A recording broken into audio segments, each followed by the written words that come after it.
Hello, welcome back to the interface. My name's Alex, and today we're looking at this, the One Car Stereo AI Box Lite. Now this little Android box will help you turn your wired Apple CarPlay system into a wireless Apple CarPlay system. This will just plug into the USB-A port you've got for your Apple CarPlay system, and it will get you going basically. So I'm in this 2016 Suzuki Swift.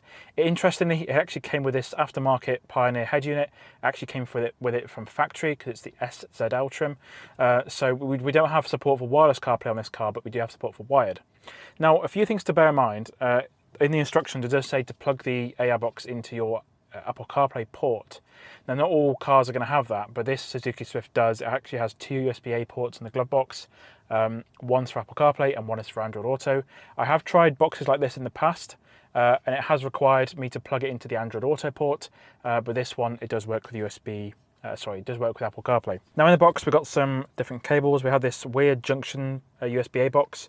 And what this essentially does is, I'll put a little picture of this label on screen. It means it goes in between your head units, sorry. It means you can power the AI box off of one port, but also have a port ready to use for 12 volt essentially. So there's that one. I think that means if your head unit doesn't supply power, you can basically plug this into the 12 volt socket and give it power if that is the case. There's a USB-A to USB-C cable, and there's also a USB-C to USB-C cable because some cars now are coming with USB-C ports, but in this Suzuki Swift it's USB-A. So let's have a quick look and plug this in. So plug the USB-C port into the bottom there, and then we'll plug the USB-A into our port 1, which is for Apple CarPlay, and we should see it turn on. So you'll see on the screen here that we will get something in a second. So we can go to the home screen here. Let's have a quick look. Yeah, so once it turns on, it takes a few seconds, doesn't take too long. We should get an Apple CarPlay button up here. So we've got apps or USB. It's one of the two. It comes up as iPod 1 sometimes. So it's just, there we go, format red. There we go, Apple CarPlay is turned on. So around 6-7 seconds to get going. So we've got Android running on this little box here. So that didn't take too long really. So now the Android box is turned on, we can open up our phone and see what devices come up. It should be, here we go, BT-C16C. Let's connect that and see what happens. In the instructions, it does say to have the GUI of the interface of the car screen running first. So our phone has connected, and what we can do now is click on CarPlay, and we should get a prompt to enable CarPlay on my phone now. I think you only have to do this once, so it's not too bad really. So let's get CarPlay running. So we've got Bluetooth device BT-C16C, and then we have got the interface of Apple CarPlay now. So we've got support for basically everything. It's a little bit laggy. I'm not sure if that's actually this screen or it's just the CarPlay unit itself, the Android box, but I probably think it's the screen because this is a 2016 car. So we've got all the usual CarPlay stuff on here. We've got audiobooks, we've got music. So we have also got support for Apple Podcasts on here.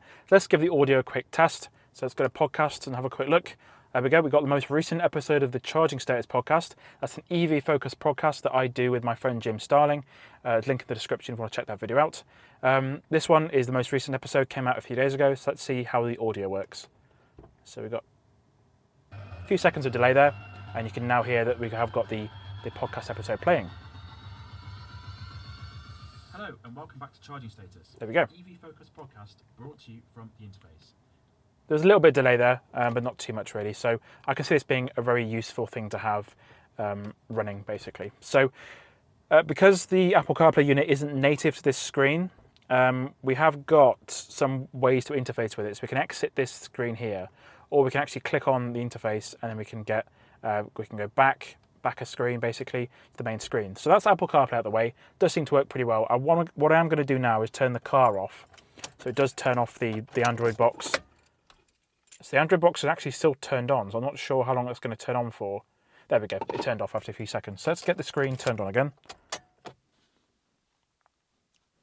And let's see how long it takes for the head unit to give power to the box and how long it takes the box to connect to my phone. So let's give it a few minutes. So I've got the Pioneer box loading up now. So let's click OK on that. Let's see how long it takes for the format to be read on the Android box there. So my phone has already detected that it's in driving mode, which means CarPlay is connected. There we go, format red. And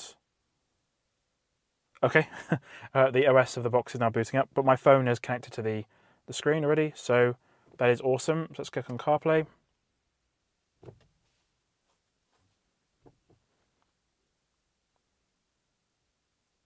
I think we are going to have to say use CarPlay again, unfortunately. Let's see. This is a little bit delayed actually now. There we go. That's not too bad. So you just have to click on CarPlay and it does open. Oh, it's about, I reckon that was about 10 seconds. I'll put the exact time on screen. That's pretty good nonetheless. That's going to definitely provide a big quality of life improvement over just plugging your phone in. So awesome. Now, this screen isn't all about CarPlay. It does come with some extra features. So let's go back to the home screen of the actual the one car stereo box. So we have also got a exit mode, which will take you back to the Pioneer head unit screen. So we've got CarPlay there again. We've got apps, CarPlay and Netflix, and there are some other bits here. So let's get apps open.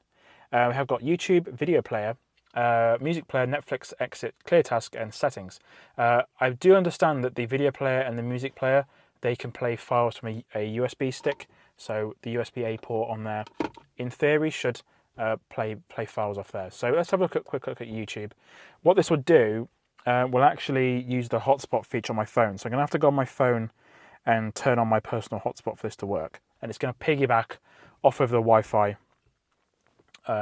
over Bluetooth essentially. So it'll sort of get the password via Bluetooth, and then it will connect that way. So we should see in a second that it says no connection. Okay, I'll just interrupt myself here. I was trying to get the AI box to connect to the personal hotspot on my phone, but the fact that the YouTube said back online just threw me off.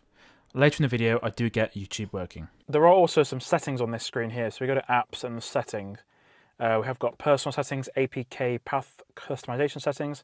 That'll be for custom apps you want to load on this device. There's Android settings as well. Let's have a quick look in here. We have also got network. So let's have a quick look at what's set up for here. So we've got Wi-Fi is not connected.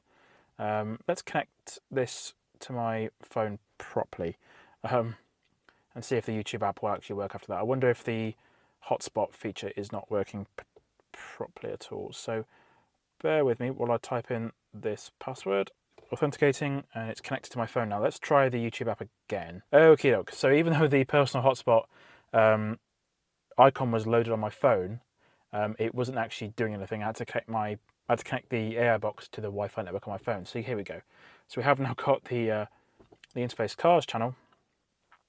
Let's have a quick look what is on here. So it did load something there. There we go. It is very slow actually. Let's go to there again. There we go. Let's load the page up, and that looks like it is loaded. There we go. Got the Honda E and my stupid face. We've got we got my merch, and let's have a look at the VW Polo video. I think that'll do. So the audio should come through the stereo. There we go. We have got an ad. I can imagine this being a lot better on a bigger screen. Welcome back to the interface. My name's Alex, and today we're looking at the brand new Volkswagen Polo. The Polo, in its current form, was sort of launched. Got a bit of buffering there, but it does do the trick. I live in the middle of nowhere. I've got very poor signal. So again, I can imagine this being a lot better on a bigger infotainment screen, one with a bit more screen real estate and less reflectiveness. I can imagine it'd be quite nice to kick back and watch a YouTube video on there. The core functionality of the AI Box Lite, just to get CarPlay from your phone to the infotainment screen, does seem to work pretty well. You can see my lovely face there. So I hope that's been a helpful look at the one car stereo AI Box Lite. If you want to pick up one for yourselves, there's some links in the description down below. As always, thank you for watching. My name's Alex, and I'll see you again next time.